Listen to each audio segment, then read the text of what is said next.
السلام عليكم ورحمة الله وبركاته.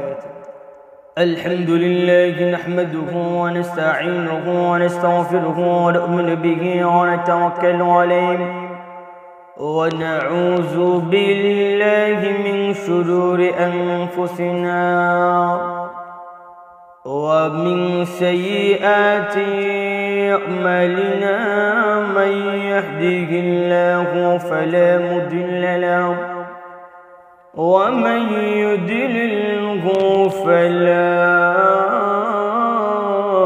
هادي له، ونشهد أن لا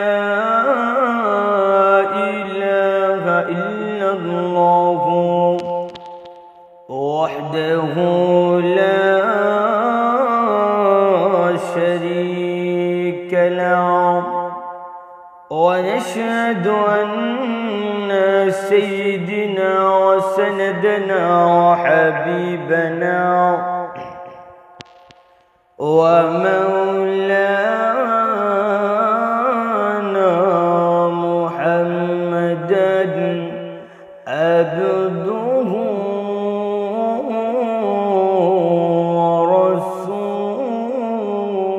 ورسوله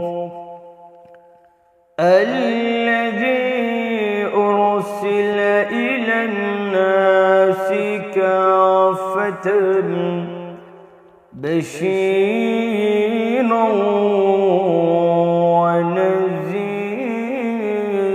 ونذيرا ودائما إلى الله بإذنه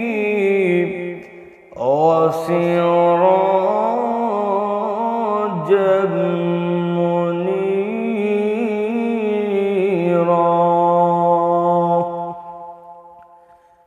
أما بعد فأعوذ بالله من الشيطان الرجيم. بسم الله الرحمن الرحيم.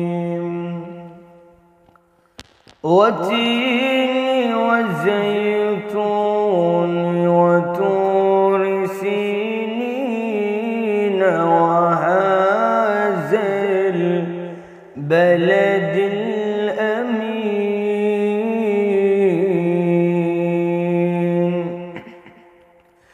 لقد خلقنا الإنسان في أحسن تقويم. صدق الله المولانا العظيم وصدق رسوله النبي الكريم. ونحن على ذلك من الشاكرين والشاهدين والحمد لله رب العالمين. আলহামদুলিল্লাহ, মহান আল্লাহ রাব্বুল আলামিনের শুকর আদায় করছি যে রব্বুল আলামিন আমাদেরকে দুনিয়াবি ফাহশা কাজ থেকে ফারেক রেখে আল্লাহ রাব্বুল আলামিন কোরআন এবং সুন্নাতে কিছু কথা বলা এবং শোনার তৌফিক এনায়েত করেছেন। এই জন্য অন্তরস্থল থেকে হৃদয় মাখা কণ্ঠে আল্লাহ রাব্বুল আলামিনের শুকর আদায় করছি আলহামদুলিল্লাহ। মহাগ্রন্থ আল কোরআন কারীম থেকে সূরাতুত তিনের কিছু আয়াত আপনাদের সামনে তেলাওয়াত করেছি। এই আয়াতকে সামনে রেখে মহান আল্লাহ রাব্বুল আলামিন যদি আমাকে তৌফিক এনায়েত করে তাহলে কিছু কথা বলবো। আমার তৌফিকি ইল্লা বিল্লাহ। সূরাতুত তিন অত্যন্ত গুরুত্বপূর্ণ একটি সূরা। আসুন আগে আমরা আলোচনাটা শুরু করার আগে এই সূরাতুল তিনের পরিচয়টা আগে আমরা ভালো করে জানি। কেননা দুনিয়ার জমিনের ভিতরে যদি একে অপরে যদি ভালো করে চরিত্র যদি জানতে পারে বা পরিচয় জানতে পারে তাহলে একে অপরের প্রতি ভালোবাসা তৈরি হয়ে যায়, ঠিক না? এই একজনের প্রতি যদি একটা মানুষের ভালো একটা গুণাবলী জানতে পারে তাহলে হ্যাঁ লাইনের ছাড়ে না, এই লাইনে সে পাগল হয়ে যায়। এই জন্য আসুন আমরা পাগল হওয়ার জন্য কোরআন এবং সুন্নাহর প্রতি মায়া মোহাব্বত ভালোবাসা পাওয়ার জন্য সূরাতুল তিনের পরিচয়টা আগে আমরা জেনে নিই।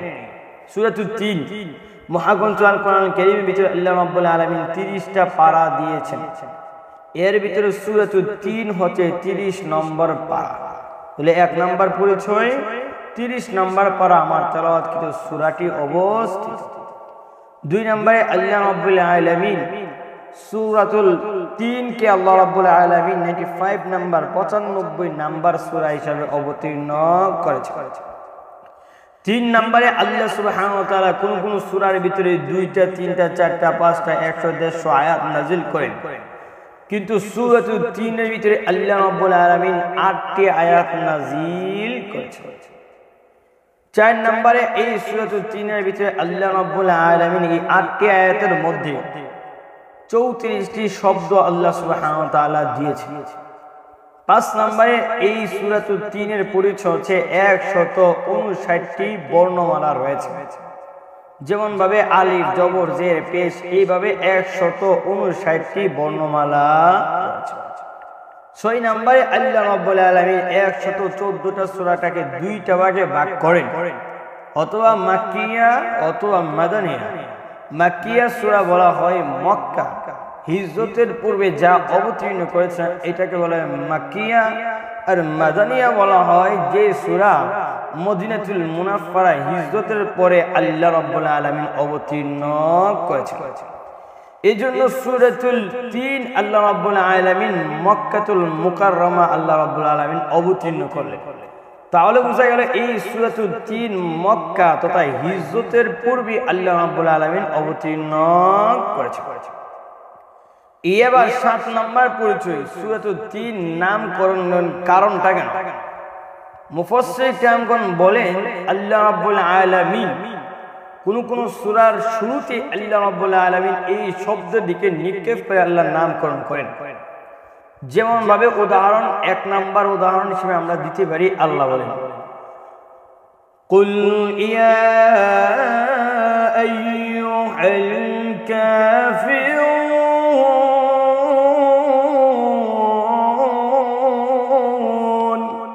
কুল ইয়া আইয়ুহাল কাফিরুন, এই কাফির শব্দের উল্লেখ করে মুফাসসির কিরামগণ বলেন আল্লাহ রাব্বুল আলামিন নাম করেন সূরাতুল কাফির। আরেক উদাহরণ আমরা দিতে পারি, উদাহরণটা কি? কুল আউযু বিরাব্বিন নাস।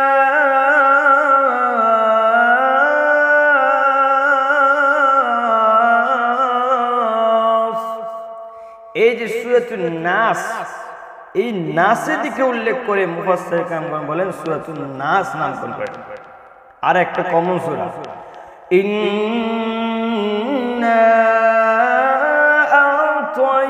আ'তাইনাকাল কাউসার। সূরাতুল কাউসার নামকরণ করলেন এই যে ইন্না আ'তাইনাকাল কাউসার, কাউসারের দিকে নিক্ষেপ করে।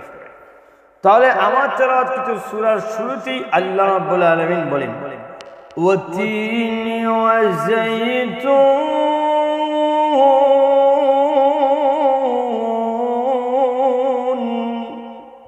এই তিনের দিকে নিক্ষেপ করে সূরাতুল তিন আল্লাহ রাব্বুল আলামিন নামকরণ করলেন। তাহলে আমরা পরিচয় মোটামুটি একটা ভাব জানতে পারলাম, যে 7টা কারণ আমরা জানতে পারলাম সূরাতুল তিনের পরিচয়। নাম্বার 1 1 নম্বর 30 নম্বর পারা, 2 নম্বর হচ্ছে আল্লাহ রাব্বুল আলামিন 95 নম্বর সূরা, 3 নম্বর হচ্ছে 8টি আয়াত, 4 নম্বর হচ্ছে শব্দ হচ্ছে 34টি, 5 নম্বরে 159টি বর্ণমালা রয়েছে, 6 নম্বরে মক্কাতুল মুকাররমা আল্লাহ রাব্বুল আলামিন নামকরণ করলেন আর অবতীর্ণ করেছেন। আর 7 নম্বরে সূরাতুল তিনের শুরুতেই আল্লাহ রাব্বুল আলামিন এই 3 শব্দটা উল্লেখ করে। এবার আসুন মোটামুটি আমরা পরিচয় জানার পরে আয়াতের ভিতরে আমরা প্রবেশ করি। এই সূরাতুল তিনের ভিতরে 3টি আয়াতের ভিতরে আল্লাহ রাব্বুল আলামিন 4 বার কসম কাটলেন। কিভাবে? আল্লাহ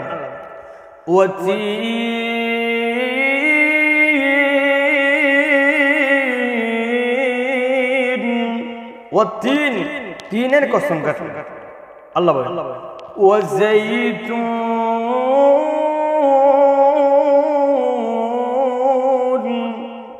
জাইতুনের কসম কাটলেন দুইটা। ওয়াতুনি সিনিন,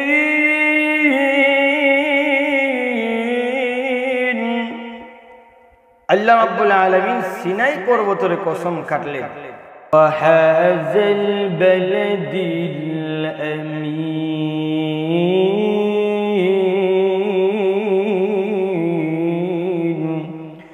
আল্লাহ রাব্বুল আলামিন এখানে নিরাপদ শহরের কসম কাটলেন। তাহলে আল্লাহ রাব্বুল আলামিন তিনটা আয়াতের ভিতরে চারবার কসম কাটলেন। এক নাম্বার কি? ওয়াত-তিন, তিনের কসম কাটলেন। ওয়াযাইতুন, জাইতুনের কসম কাটলেন। ওয়াতুর সিন, সিনাই পর্বতের কসম কাটলেন।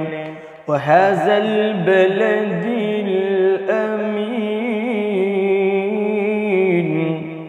আল্লাহ সুবহানাহু ওয়া তাআলা নিরাপদ শহরের কসম কাটলেন। এবার একটি প্রশ্ন রাখতে পারে যে আল্লাহ সুবহানাহু ওয়া তাআলা কেন কসম কাটলেন? তিনি আহকামুল হাকিমিন, তিনি আমাদের আল্লাহ, তিনি আমাদের রিজিক দাতা, তিনি আমাদেরকে কেন কসম কাটলেন? তাফসীরে কুরতুবীর মধ্যে ইমাম কুরতুবী রাহমাতুল্লাহি আলাইহি বলেন, আল্লাহ রাব্বুল আলামিন কসম কাটার এক নাম্বার কারণ হলো আল্লাহ সুবহানাহু ওয়া তাআলা যে বিষয়ের কসম কাটেন ওই বিষয়টা অত্যন্ত খুব গুরুত্বপূর্ণ একটি জিনিস। এই জিনিসটাকে অবহেলা করা যাবে না। আজ আমাদের দেশের মধ্যে অবহেলা করি। আল্লাহ সুবহানাহু ওয়া তাআলা যে বিষয়ে কসম কাটলেন এবং যে বিষয়টা কসম কেটে জানাতে চাচ্ছে এই জিনিসটা অত্যন্ত খুব গুরুত্বপূর্ণ একটি বিষয়। এই জিনিসটা কখনো অবহেলা করা যাবে না। আসলে আমরা এখন সূরা ৩-এর মূল আলোচনার বিষয়ে আমরা প্রবেশ করি। আল্লাহ সুবহানাহু ওয়া তাআলা বলছেন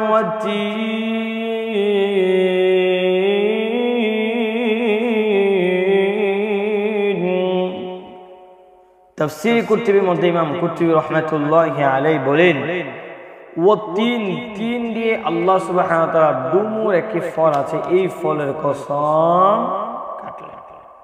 এটা বাংলাদেশের বিভিন্ন জায়গার মধ্যে আপনার চাষাবাদ করা হয়।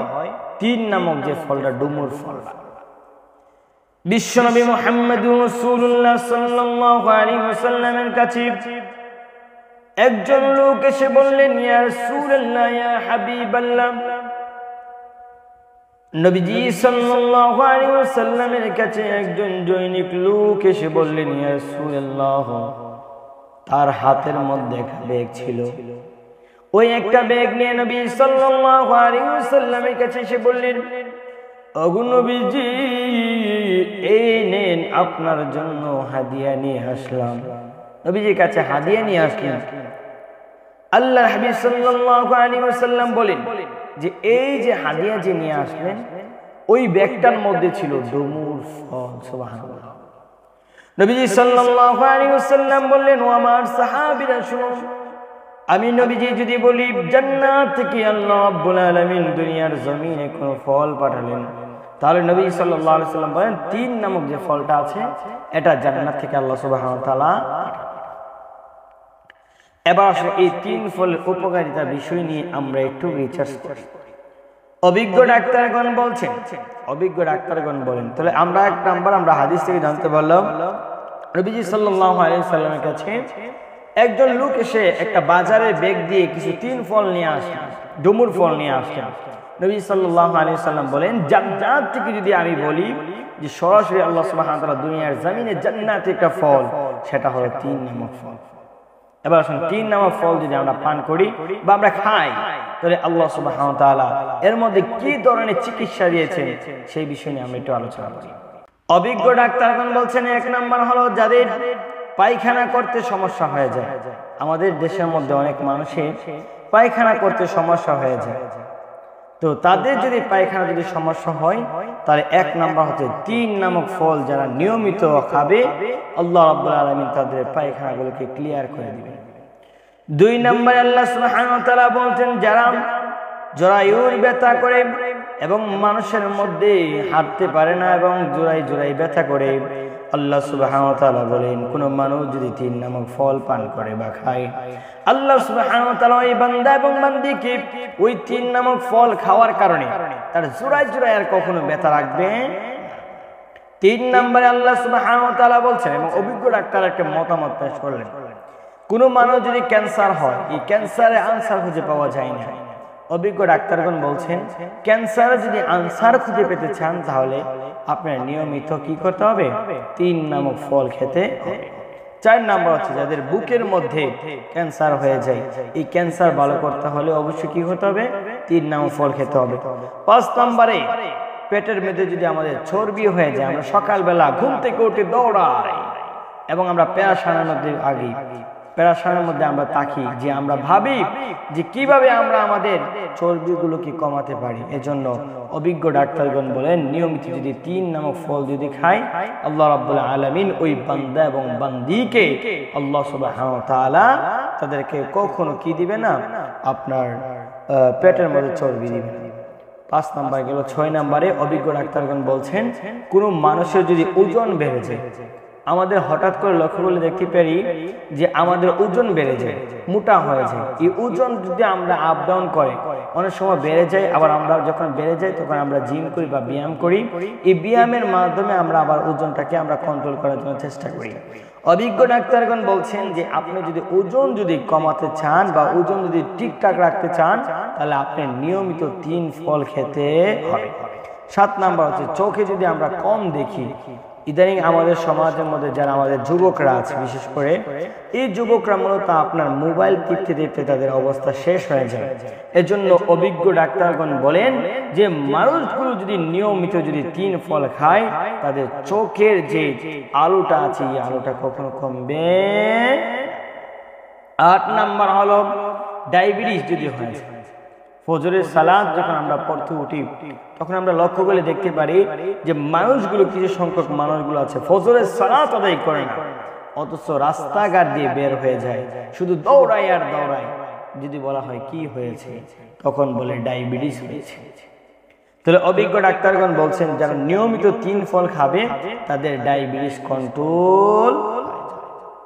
9 নাম্বার বলছেন গর্ভবতী সিজারের সময় আমাদের ডাক্তারগণ বলেন, আমাদের প্রিয় বোনদের সময় সিজার যখন হয় তখন বলে যায় যে রক্ত শূন্যতা দেখা দিতে পারে, রক্তের প্রয়োজন হয়ে যায়।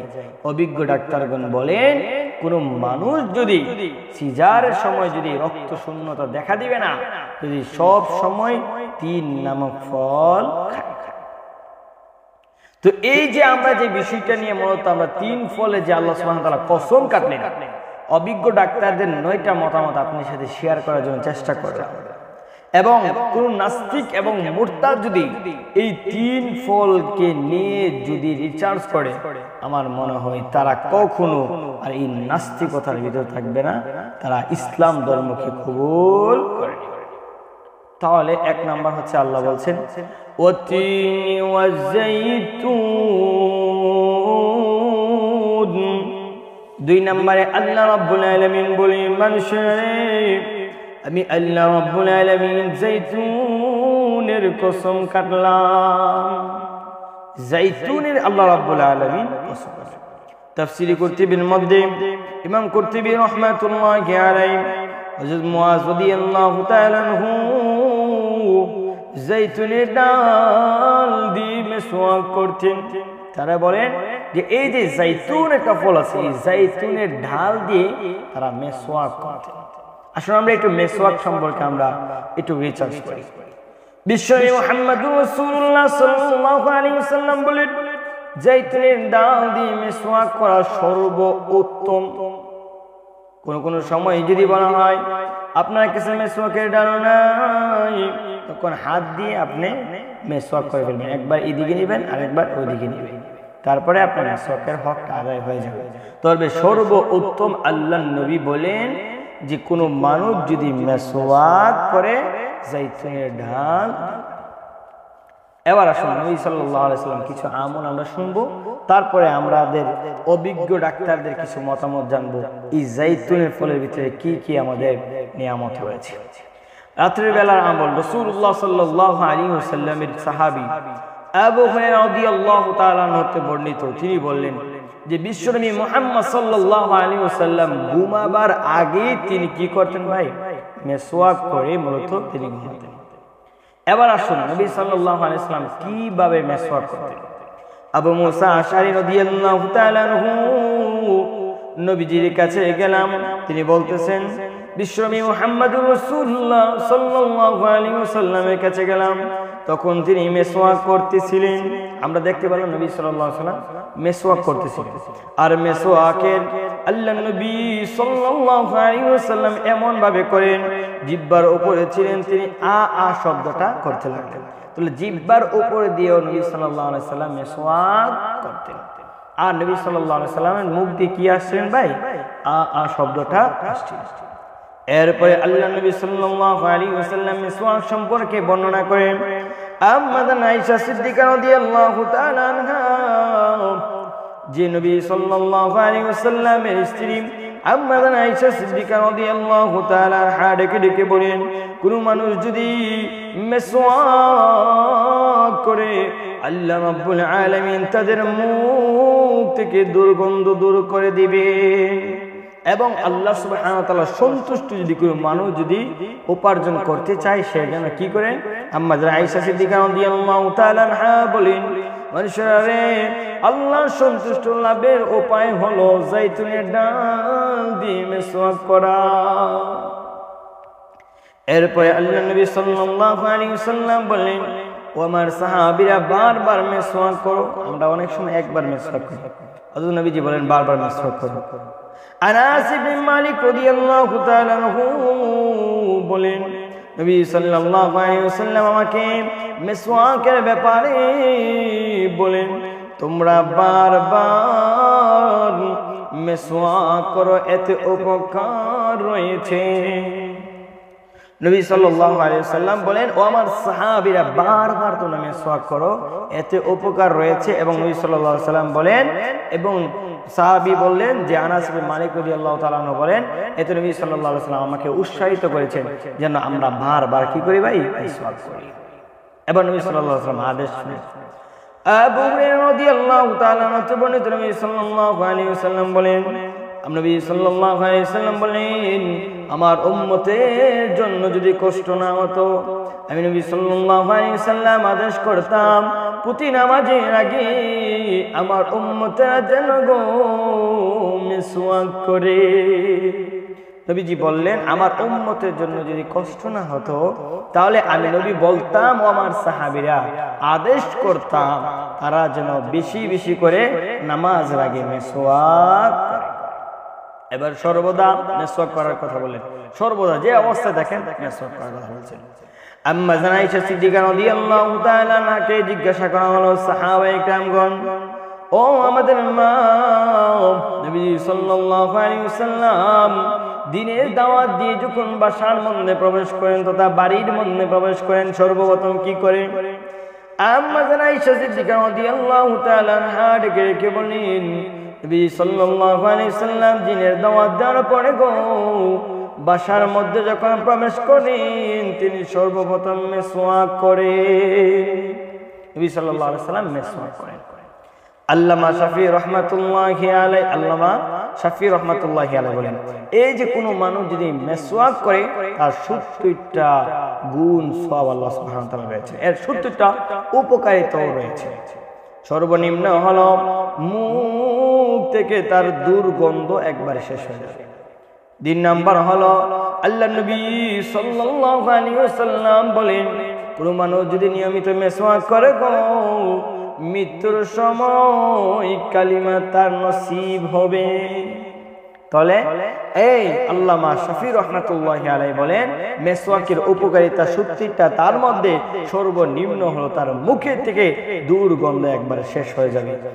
সর্ব উত্তম যেটা হচ্ছে তার যখন মৃত্যুবরণ করবে মিসওয়াক করার কারণে আল্লাহ রাব্বুল আলামিন তাকে কি করবেন? মৃত্যুর সময় কালিমা নসিব দিবেন।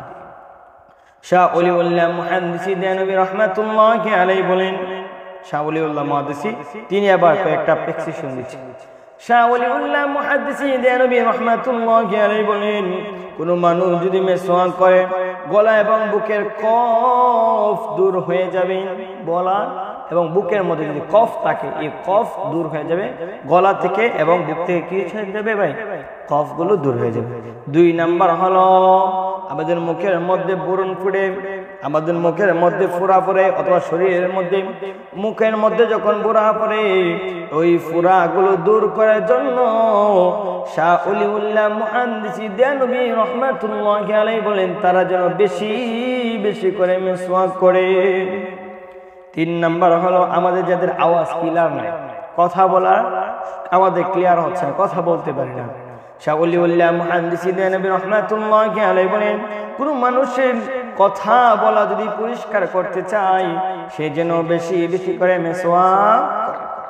4 নাম্বার বলেন মুখগুলো যদি পবিত্র করতে চায়, মুখগুলো থেকে যদি সুগন্ধ যদি করতে চায় সে যেন কি করে ভাই মিসওয়াক করে। 5 নাম্বার হচ্ছে জিহ্বা যদি আমাদের ভারী হয়ে যায়, এই জিহ্বাটাকে যদি আমরা পাতলা করতে চাই তাহলে আমরা কি করতে হবে ভাই বেশি বেশি করে আমরা মিসওয়াক করতে হবে। এবার আসুন আমরা আরেকটা উদাহরণ আমরা জানি। 6 নাম্বার হচ্ছে আমাদের মুখের মধ্যে যদি দাঁত আমাদের আছে না, এই দাঁতের মধ্যে যদি কালো কালো আমাদের রং ধারণ করে বা কালো কালো দাগ যখন পড়ে যায়, যারা বিশেষ করে সিগারেট খায় অথবা পান খায়, তো তাদের জন্য এই প্রেসক্রিপশনটা থাকবে। উলামায়ে কেরামগণ বলছেন যে বেশি বেশি করে যদি মিসওয়াক করে তার ওই মুখের মধ্যে দাঁতের মধ্যে যে দাগগুলো আছে এই দাগগুলোকে আল্লাহ সুবহানাহু ওয়া তাআলা দূর করে দিবেন। এরপরে অভিজ্ঞ ডাক্তারগণ বলেন দাঁত দূর করে দিবেন, মুখ পবিত্র হয়ে যাবেন। এবং অভিজ্ঞ ডাক্তারগণ বলেন কোন মানুষ যদি সিজারের সময় পেটে দাগ পড়ে যায়, এই দাগ যদি আমরা দূর করতে চাই আমার প্রাণপ্রিয় ভাইয়েরা, তাহলে আমরা বেশি বেশি করে কি করতে হবে, অলিভ অয়েল একটা তেল আছে, এই অলিভ অয়েল জাইতুনের তেল, এই জাইতুনের তেল দিয়ে যদি করে তাহলে তার সিজারের যে দাগটা আছে এই দাগটা আল্লাহ সুবহানাহু ওয়া তাআলা দূর করে দিবেন। তাহলে আমরা জানলাম যে 2টা শপথের কসম করেন। আল্লাহ বলেন ওয়াত্তিনি ওয়াজ-জাইতুন, আল্লাহ তিনের কসম কাটলেন, জাইতুনের কসম কাটলেন, ওয়াতুরি সিনিন, আল্লাহ সুবহানাহু ওয়া তাআলা ওয়াতুরি সিনাই পর্বতের কসম কাটলেন। 2285 উঁচু একটা মিঠার, এতটা উঁচু যেখানে মুসা আলাইহিস সালাম আল্লাহ সুবহানাহু ওয়া তাআলার সাথে কথা বলতেন। মুসা আলাইহিস সালাম সিনাই পর্বতের মধ্যে গিয়ে বলেন প্রভু গো আমি তোমার সাথে কথা বলতে চাই, তোমার দেখা দিতে চাই, তোমার সাথে আমি দেখতে চাই।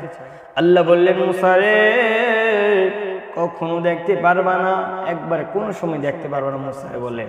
তাহলে বুঝলা গেল মুসা আলাইহিস সালাম যেখানের মধ্যে দাঁড়ায় ছিলেন আল্লাহর সাথে কথা বলতে চেয়েছিলেন, আল্লাহকে দেখতে চান, ওই জায়গার শপথ আল্লাহ সুবহানাহু ওয়া তাআলা কসম কাটলেন। 4 নম্বরে আল্লাহ বলে ওয়াত্তিনি ওয়াজ-জাইতুন ওয়া তুরি সিনিন ওয়া হাযাল বালাদিল আমিন। আল্লাহ সুবহানাহু ওয়া তাআলা বলেন ওয়া হাযাল বালাদিল আমিন, আমি আল্লাহ রাব্বুল আলামিন নিরাপদ শহরের কসম কাটলাম। কোথায় কসম কাটলেন ভাই? নিরাপদ শহরের কসম কাটলেন। তো নিরাপদ শহর কি বাংলাদেশ? কখনো হতে পারে না। যে দেশের মধ্যে মানুষের জান মানে নিরাপদ থাকতে পারে না, মানুষ অন্যায় নাই, অপরাধ নাই, মানুষের উপর জুলুম অত্যাচারের সাথে লিপ্ত থাকে, তো এই দেশের কখনো কসম কাটতে পারে না। আল্লাহ বলছেন কি ওয়াত্তিনি ওয়াজ-জাইতুনি ওয়া তুরি সিনিন ওয়া হাযাল বালাদিল আমিন, আমি আল্লাহ ওয়া হাযাল বালাদিল আমিন, নিরাপদ শহর বলতে মক্কা নগরীকে বোঝানো হয়েছে। মক্কা নগরীকে আল্লাহ সুবহানাহু ওয়া তাআলা বলেছেন সূরাতুল আল ইমরানের 97 নম্বর আয়াতে আল্লাহ সুবহানাহু ওয়া তাআলা বলেছেন, সূরাতুল বাকারার 126 নম্বর আয়াতের মধ্যে বলেছেন যে আমি আল্লাহ ওয়া হাযাল বালাদিল আমিন, আমি আল্লাহ নিরাপদ শহর বলতে মক্কা নগরীকে বোঝানো হয়েছে। এবার আমাদের আল্লাহ যে 4বার কসম করলেন 3টা আয়াতের মধ্যে কোন জিনিসটা বোঝাতে গেছে এই জিনিসটা আমরা একটু আলোচনা করি। আল্লাহ বলেন ওয়াত্তিন ওয়াজ-জাইতুন ওয়া তুরি সিনিন ওয়া হাযাল বালাদিল আমিন। আল্লাহ বলেন আমি আল্লাহ তিনের কসম করলাম, জাইতুনের কসম করলাম, ওয়া তুরি সিনাই পর্বতের কসম করলাম, ওয়া হাযাল বালাদিল আমিন, আমি আল্লাহ নিরাপদ শহরের কসম করলাম। এরপরে আমি আল্লাহ বলি লাকাদ খালাকনাল ইনসানা ফি আহসানি তাকওয়িম, ও বান্দা শুনো আমি আল্লাহ নিশ্চয় মানুষদেরকে সুন্দর করে বানাইলাম। এত সুন্দর করে আমি আল্লাহ অন্য কোনো মাখলুককে বানাই নাই। ও মানুষ তুমি যে সুন্দর, এই সুন্দরের জন্য আল্লাহ সুবহানাহু ওয়া তাআলা কসম কাটলেন। তাহলে মুফাসসির কিরামগণ বলেছিলেন না, তাফসীর কুরতুবীর মধ্যে ইমাম কুরতুবী রাহমাতুল্লাহি আলাইহি বলেছিলেন যে আল্লাহ কসম কেটে যে জিনিসটা বোঝাতে চান অত্যন্ত খুব গুরুত্বপূর্ণ একটি বিষয়, এটাকে অবহেলা করা যাবে। এজন্য আল্লাহ সুবহানাহু ওয়া তাআলা বলেন যে লাকাদ খালাকনাল ইনসানা ফি আহসানি তাকওয়িম, নিশ্চয়ই আমি আল্লাহ রাব্বুল আলামিন মানুষকে সুন্দর করে বানাইলাম। এরপর আল্লাহ সুবহানাহু ওয়া তাআলা বলছেন একটা মজার একটা আছে তাফসীর কুরতুবীর মধ্যে ইমাম কুরতুবী রাহমাতুল্লাহি আলাইহি একটি বলেছেন যে তিনি বলেন ঈসা ইবনে মুসা আল হাশিমি, ঈসা ইবনে মুসা আল হাশিমি তার স্ত্রীকে সবচেয়ে বেশি ভালোবাসতেন। আমরা আমাদের স্ত্রীদেরকে ভালোবাসি, আমরা আমাদের প্রিয় মানুষদেরকে সবচেয়ে বেশি ভালোবাসি, এর ভিতরে অন্যতম একটা স্ত্রী। ঈসা ইবনে মুসা আল হাশিমি তিনি তার প্রাণের স্ত্রীকে সবচেয়ে বেশি ভালোবাসতেন। এই ভালোবাসার কারণে একদিন ডাক দেয়া বলেন, প্রাণের স্ত্রী তুমি যদি চন্দ্র সূর্যের মতন যদি সুন্দর না হও তাহলে তোমাকে 3 তালাক। ও মিয়া, বাহ্যিক ভাবে লক্ষ্য করলে দেখা যায় চন্দ্র এবং সূর্যের সাথে মানুষের তুলনা না, এটা আমরা চিন্তা করি। ঈসা ইবনে মুসা আল হাশিমি রাতের বেলা স্ত্রীর সাথে একই খাটে শোয়ার জন্য গেলেন। স্ত্রী ডাক দিয়া বললেন, স্বামী আমার শুনে রাখো, আল্লাহ রাব্বুল আলামিন বলেছেন যে তুমি যে আমি চন্দ্র এবং সূর্যের মতো সুন্দর নাই, তাই তুমি বাহ্যিকভাবে তারা একটু লক্ষ্য করলেন যে তুমি তো বলেছিলে আমার স্বামী আমার যে চন্দ্র সূর্যের মতো যদি আমি সুন্দর না হয় তাহলে তুমি আমাকে 3 তালাক দিয়ে দিচ্ছ, কিন্তু লক্ষ্য করলে দেখা যায় যে আমি চন্দ্র এবং সূর্যের মতন সুন্দর না, তাই আমরা তালাক প্রাপ্ত, তুমি আলাদা খাটে হও, সেও আলাদা খাটে শো। ফজরের নামাজ যখন শেষ হয়ে যায় খলিফা মনসুরের দরবারে যান। ঈসা ইবনে মুসা আল হাশিমি ডাক দিয়ে বললেন, খলিফা মনসুর আমি আমার স্ত্রীকে বলেছিলাম তুমি যদি চন্দ্র সূর্যের মতন সুন্দর না হও তাহলে তোমাকে 3 তালাক। খলিফা মনসুর সকল আলেম ওলামাদের খেয়াল, ওই আলেম ওলামাদের মধ্যে একজন অন্যতম ছিলেন আল্লামা আবু হানিফা রাহমাতুল্লাহি আলাইহি, একজন রুহানি সন্তান ছিলেন ইমামুল আজম আবু হানিফা রাহমাতুল্লাহি আলাইহি, ওই তার রুহানি সন্তানও ছিলেন ওই মজলিসের মধ্যে।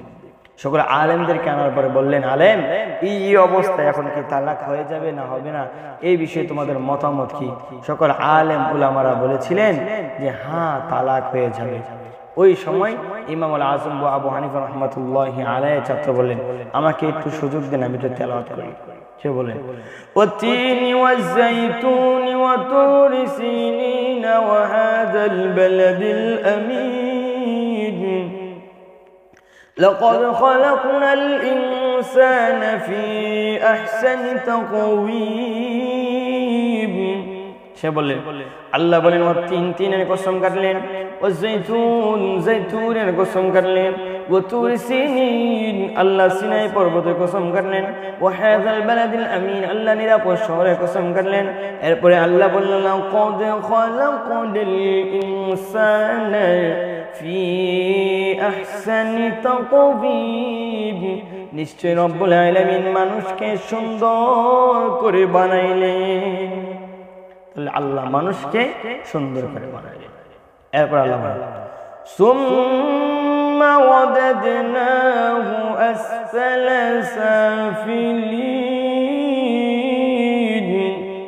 আল্লাহ বলেন যে মানুষগুলো আমার ইবাদত বন্দেগী করবে না, আমি আল্লাহ রাব্বুল আলামিন নিচে থেকে আরো নিচে নামায়া দেব। তুমি যে ইবাদত বন্দেগী করো না, এমনি তো তুমি নিচে পড়ে আছো, এই নিচে থেকে আমি আল্লাহ আরো নিচে তোমাদেরকে নামাবো।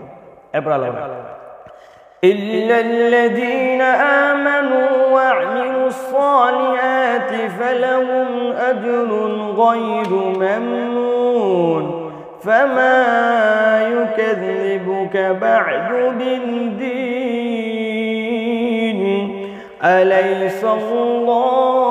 আলাইসাল্লাহু বিআহকামিল হাকিমিন।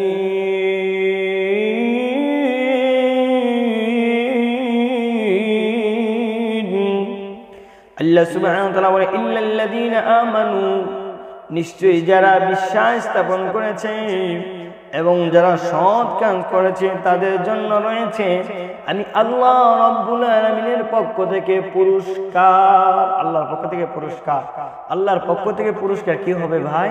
জান্নাত। জান্নাত ছাড়া অন্য কোনো কিছু হতে পারে। ইমাম কুরতুবী রাহমাতুল্লাহি আলাইহি বলেন, ইমামুল আযম আবু হানিফা রাহমাতুল্লাহি আলাইহি বলেন, ইমাম কুরতুবী রাহমাতুল্লাহি আলাইহি বলেন, কোন মানুষ যদি যৌবনকালে যদি ইবাদত বন্দি করে ওই বৃদ্ধকালে যদি কোনো ইবাদত বন্দি করার সুযোগ যদি না পায়, আল্লাহ রাব্বুল আলামিন ওই যৌবনকালের ইবাদতটাকে আস্তে আস্তে আস্তে যৌবনকালের পরে বৃদ্ধকাল যখন হয় তার ইবাদতটা আল্লাহ সুবহানাহু ওয়া তাআলা কন্টিনিউ করে ফেলে। তাহলে শর্ত হলো কি ভাই? যৌবনকালে ইবাদত বন্দেগী করতে হবে। এরপর আল্লাহ বলেন ফামা ইউকাযযিবুকা বা'দু বিদ্দীন।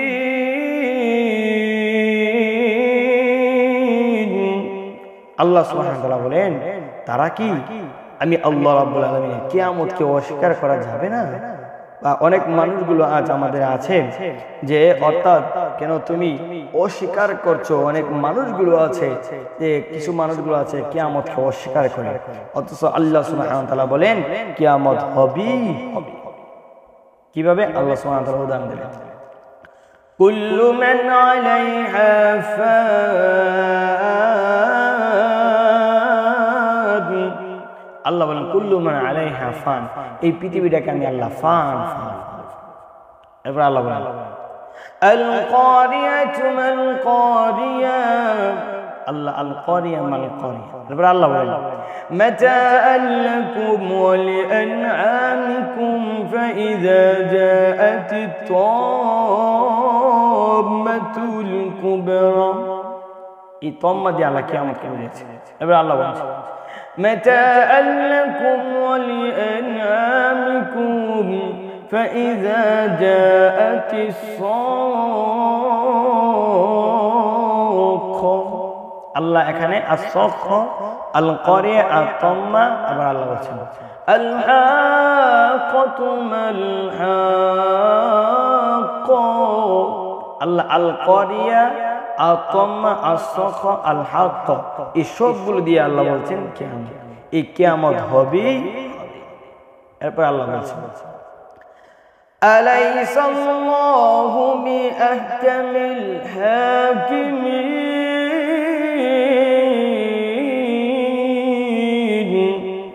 আল্লাহ সুবহানাহু ওয়া তাআলা বলছেন আমি কি বিচারকদের মধ্যে শ্রেষ্ঠ বিচারক নই?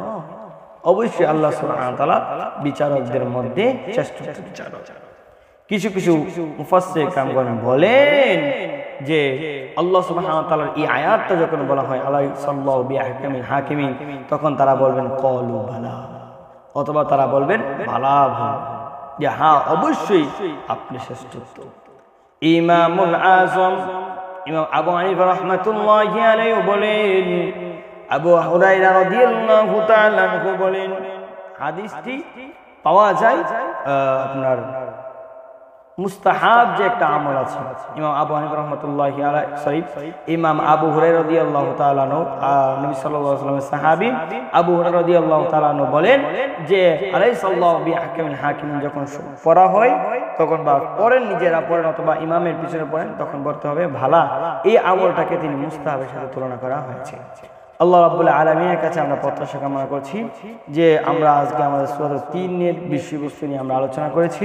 আল্লাহ রাব্বুল আলামিনের কাছে আমরা সেই দোয়া কামনা করি যে আল্লাহ রাব্বুল আলামিন যে সূরা ৩ এর উপরে আমাদেরকে আমল করার তৌফিক দেন। আমিন। আসসালামু আলাইকুম ওয়া রাহমাতুল্লাহি ওয়া বারাকাতুহু।